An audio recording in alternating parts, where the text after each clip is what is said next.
So one thing that Catherine mentioned before, I call it the magic triangle. If you can get Facebook set up well, blogging set up well, and then you've got an email platform as well, they work really, really well together, and content you create in one place can be shared very easily with the other two. So I've got, if you're taking notes, I've got 6 quick tips when it comes to email marketing. And the first one is, what is your, well, first of all, the platform that you can use. My favourite is MailChimp. There's another one called Aweber. There's another one called iContact. Simple Mail. Simple Mail. Sorry, Simple Mail was the other one. What was the second one, John? Aweber, A-W-E-B-E-R. So basically, for example, the MailChimp platform is free for up to 2,000 subscribers, and you can send up to 12,000 emails a month, and that's free. So that's the free package. And so once you've got that sorted, choosing your from address. I think it's, I've entitled this tip, is your from address a real person? And so that's about not having admin at your website or info at, or, you know, and signing it off with administrator. It should be maybe the boss or somebody who's going to be writing the content. It's got to come from a real person. And there's a couple of reasons for that. So people can hit reply and it actually goes back to a real person. So the idea is to have a conversation with people and engage them so much they want to respond to what you just wrote. The worst case scenario is having a no reply. Have you ever been frustrated with an email from like Telecom or something, and you want to say something back and you hit reply and it says you either get the can't go, or you see no reply? Oh, there's nothing worse than that. Next one is, will your subject line attract a click? So this is the next barrier. Think about an email inbox and what is important to read now. So what would you read first? Would you read an email from somebody you know, a stranger that looks interesting, or an email newsletter? What's going to get read first? Probably in that order. Yeah, that's right. And so you're already in position number 3, just ahead of spam. Spam's number 4. How are So you the not idea- spam? How are you not spam? Because if we're not you're from emailing? Nigeria. Yeah, I'm assuming you've got permission from them at some stage to send them a message. So Okay. Yeah. spam is unwanted, unsolicited, whereas Right. generally people would be a subscriber to a database to receive any newsletter. That's right. So the idea is, just with a few simple techniques, you can move yourself from number 3 as an email newsletter right up to level 2, you know, a stranger that has something interesting to say, or even better, a friend that is just telling them something. And so subject line, like a bad one would be Summer Newsletter 2014, something like that. You might have seen those recently, and it just screams, do not read me now, wait until later when you're ready. Delete. Yeah, that's right.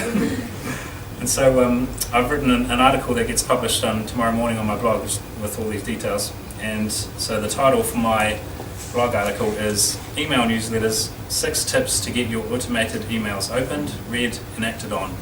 And so my question is, does that sound like you want to click on that? A bit better than November 2014 newsletter? Probably. Number 3 is, which is better, designed or plain text?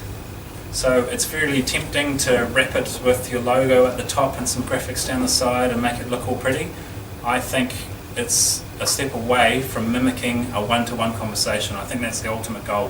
When you're sending an email, the more it looks like a one-to-one conversation, the more chance it's going to get read immediately, and even best case scenario, acted on or replied to.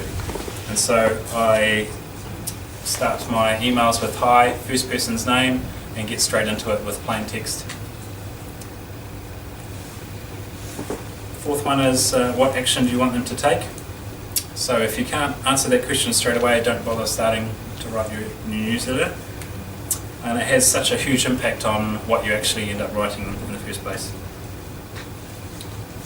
Am I going into too Can I much? just ask a question? Sure. About that? It's Wendy again. Yeah. So I get a lot of newsletters, Yep. and what I find frustrating is they're all touting for something. Yeah. The ones that I really like are the ones that are just giving it information for nothing. Yeah. They are the ones that I will follow through on, and they're the businesses I use. Yeah, that's great. And and I think there's a real movement happening of people are getting really sick of the insincere and push. What they're looking for is that really genuine service, a person that is giving stuff away for nothing. Yeah. So call for action, Yep. I struggle with. Yeah. I'm not talking about a cheesy sale pitch at the end. I'm talking more like, reply to me, have your say. That's my favourite way to end my email newsletters. What are your thoughts? Like, I've just stated my opinion on something and made that very clear that's my opinion, and then I'm asking for what's been your experience, and that's the way that I get comments back. Okay, so then you can sort of send them Yeah. more articles Yeah, that's or, right. okay. Yes, I think the sort of philosophy you're talking about, it's the whole helping rather than selling. Yeah. Oh, Because totally. no one likes being sold to, eh? Yeah. And And on that newsletter thing too, I can see that there tends to be a movement for videos coming through as newsletters rather than written format. Do you see that happening more and more?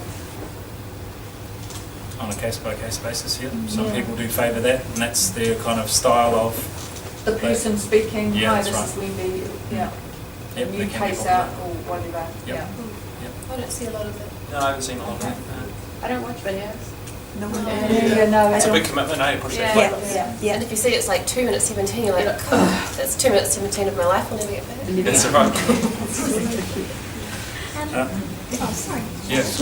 I was just going to say, for anybody who's not doing a newsletter at the moment, such as the library, but who wants to do it, and we obviously have people's email addresses at our disposal, is there a strategy for when you send out your first email? Is it appropriate to send it to everybody you've got, or do you need to ask permission?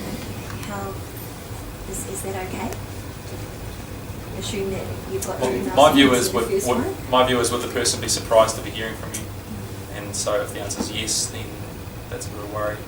But I'd probably a little bit cheeky, and as long as you pack it full of value, like if you just make it, that first one especially, make it absolutely gold, like you know that they're going to care about it. Like I'm trying to think of an example for the library, maybe if you can segment them into Amazing events that we have. yeah, that's right, amazing events. So if you know that they're a business reader and you just tell them about the best 5 business books of 2014, and you've got 3 of them already, and would you like me to hold one for you? That sort of thing would be pretty cool. But whereas if it was just like, just a reminder, we're open 9 to 5, you know, that could be a bit hard. I think legally you probably are supposed to have Yeah. an implicit opt-in, an explicit opt-in. Yeah. So it probably You do have to be careful from a legal perspective. You can't just randomly stick it out to your database. Wendy is a lawyer. It's a really good idea to Gotcha. have on there when a new client comes in, that you actually get them to sign to receive the newsletter, and of course you need your opt-out on the bottom of the newsletter as well. Can I just ask, I'm Renee, I've got an entertainment company, and if someone emails me for a quote, or, phones through, or we do an event for them, do I have to actually say then that I'm going to use their email address and put it on? You have to actually ask So for they permission. email me first, I still have to... Yeah, because Yeah. they're emailing you for a quote, not emailing you for the purpose of subscribing. So you do have to get explicit permission. So I'm completely breaking the rules here, and I do add people to that, and I try and counteract that by trying to write really awesome stuff. And also there's a really huge unsubscribe link that says, if you don't want to hear from me, unsubscribe. And then the other thing is that there's only one company that's been done in New Zealand for anti-spam. And so for it to be anti-spam, it has to be unsolicited, electronic, and commercial in nature. So mine aren't commercial, they're just helpful. You'd argue it's commercial potentially. And it's not completely unsolicited, like there's been some contact.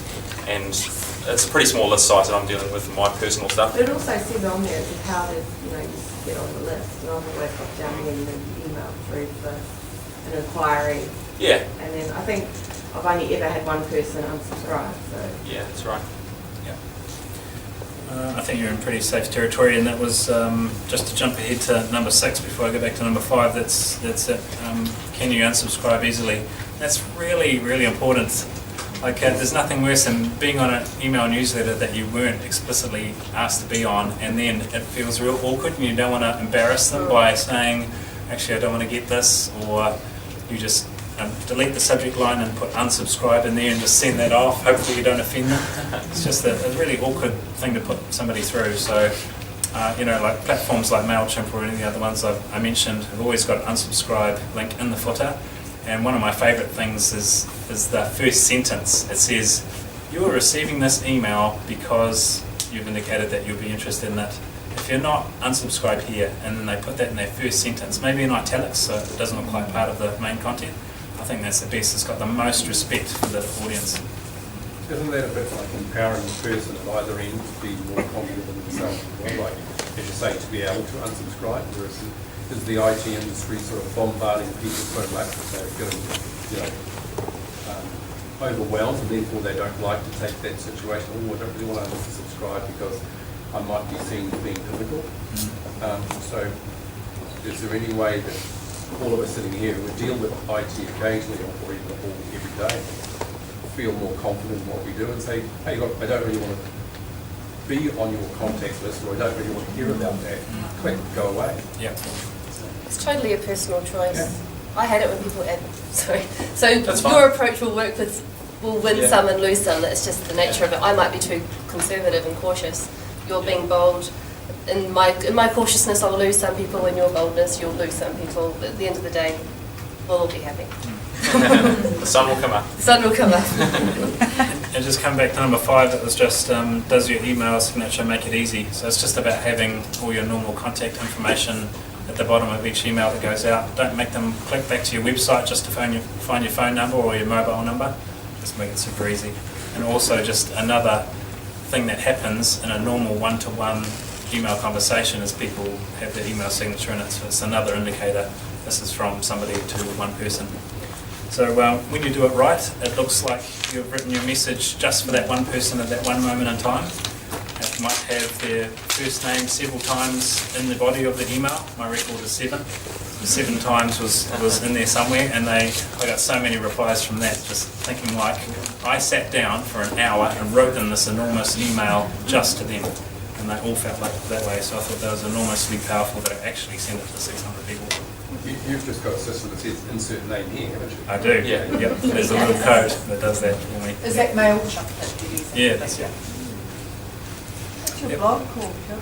Marketingfirst.co.nz. Dan's, what's yours, Dan? Likeable.co.nz. Have you guys got cards or something rather than us writing this down? that we can Because see? you all signed up for this, and most people going to we're going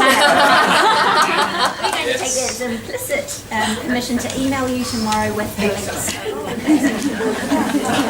So if you know for a fact that you didn't give your email address, please just chase me down afterwards and I'll write it down and make sure you get it. Just about that permission thing, we put on Facebook, like, that they get something, like they get like a discount voucher or something if they subscribe to our mailing list, so then that way you get that permission back, rather than just, so maybe it's another way of... Yeah, cool. Incentivizing is quite a good way to grow your list as well. Have some sort of free giveaway or some sort of information product. I mean, it can be overdone, but if you do it thoughtfully and have something that's quality, it can deepen the relationship quite quickly, that they subscribe and then immediately get something helpful from you.